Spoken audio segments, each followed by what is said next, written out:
Vamos, raça! Estamos na questão 15 do ITA 2018, Física. Falava o seguinte: com um certo material cujas camadas atômicas interdistam de uma distância d, interage um feixe de radiação que é detectado em um ângulo θ conforme a figura. Então ele tem aqui uns pontinhos, né, mostrando onde estão os átomos num certo material. Chega uma radiação, atinge um átomo desse e é refletida com o mesmo ângulo θ, certo? Essa radiação incidiu aqui, foi refletida e vai ser detectada aqui pelo detector. Uma outra radiação passou direto, bateu no átomo ali de baixo, chegando com o mesmo ângulo, e foi refletido indo para o detector também.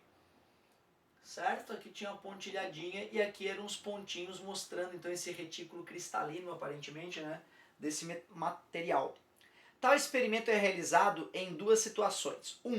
O feixe é de raios X monocromáticos, uma única frequência, né, com sua intensidade de radiação medida por um detector, resultando numa distribuição de intensidade em função de θ, com um valor máximo para θ igual a alfa.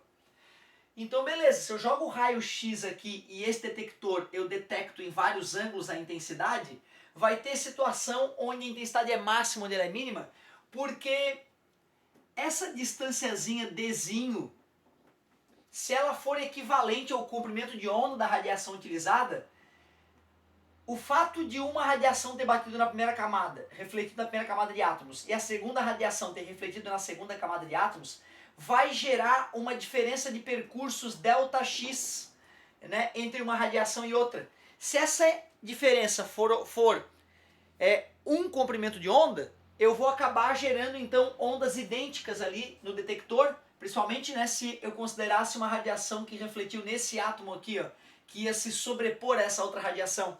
E aí então, variando esse ΔX, que vai depender do ângulo, como dá para demonstrar, eu posso gerar interferência construtiva ou destrutiva, né, defasando uma das ondas. Por isso que é interessante perceber que se eu mudo a posição do detector, eu posso detectar uma intensidade maior ou menor. Foi a experiência 1.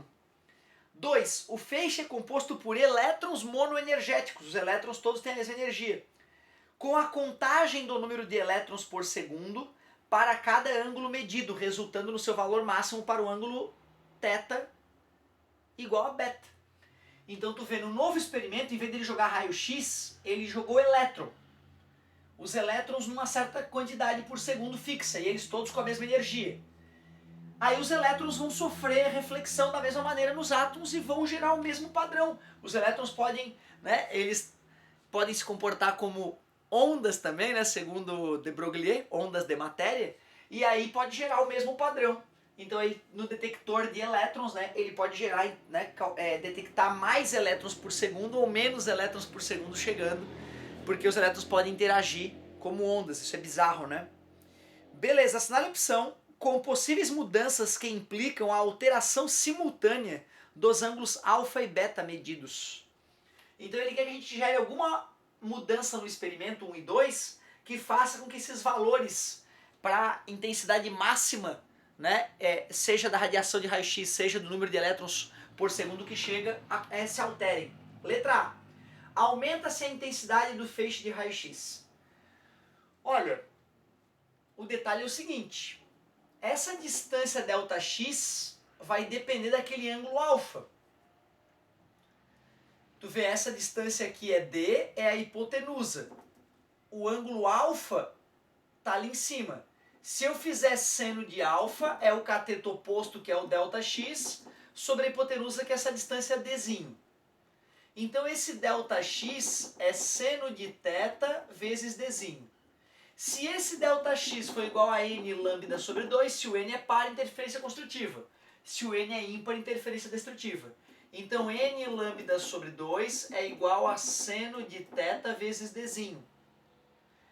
Então, para eu alterar aonde o n, né, vai ser um número par ou um número ímpar, eu tenho que alterar o lambda, certo? Eu tenho que alterar o θ e eu tenho que alterar a distância d.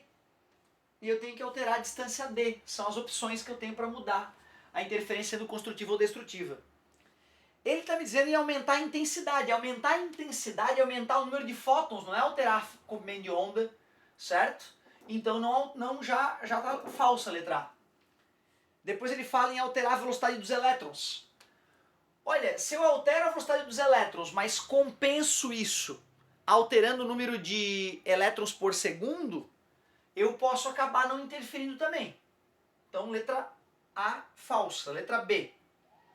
Aumenta-se a frequência de raio-x. V igual a lambda vezes F. A velocidade definida, né, naquele material escolhido lá. Se a frequência aumenta, o comprimento de onda diminui. Beleza? Alterando o comprimento de onda, altera onde vai ter interferência construtiva e destrutiva, altera onde o detector vai detectar essas intensidades. Triplica-se o número de elétrons do feixe. O que importa seria, de repente, a distância entre esses elétrons chegando, que seria equivalente ao comprimento de onda dessa onda de elétrons. Se bem que, né, a gente, para calcular a onda, eu teria que usar o comprimento de onda dessa onda de elétrons, teria que usar o comprimento de onda de Broglie, né, que seria constante de Planck dividido pela quantidade de movimento, certo? Então, quantidade de movimento é m vezes v. Então eu volto atrás, alterando a velocidade dos elétrons, eu estaria alterando o comprimento de onda. Né? Então alterar a velocidade dos elétrons seria uma saída. Agora, alterar o número de elétrons não vai interferir. O número de elétrons não vai interferir, assim como o número de fótons, né, que a intensidade não vai interferir no fenômeno. Que perigo, cara! Questão boa. Aumenta-se o comprimento de onda dos raios X. Opa, altero lambda, ok? E a energia cinética dos elétrons.